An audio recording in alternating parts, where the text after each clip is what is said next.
Good morning mga idol. Ito na, re-reviewin ko na yung aking 186 daan hari. Tapos ito namang Barako 2 na motor din natin, 7 years na. At sa akin to mga idol, yan, dalawa. Ngayon sa mga basher natin mga idol, lagi na natin pinagkukumpara yung Barako sa Euro.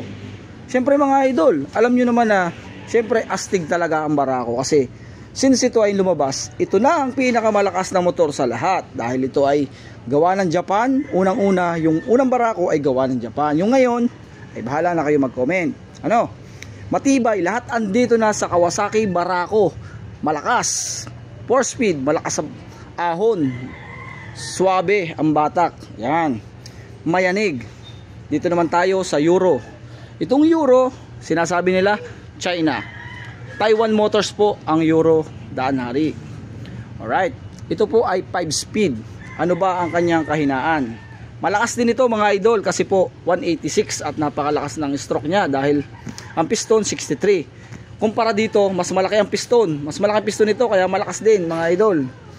Ito naman ay 63 mm lang dahil 186 5-speed. Ang kahinaan nito mga idol, alam nyo kung ano? Tresera at yung stator. Hindi kagaya ng Barako, matibay talaga mga idol. Kaya sana po alam nyo naman kung gaano talaga katibay si Barako. Huwag naman natin pulaan si Euro.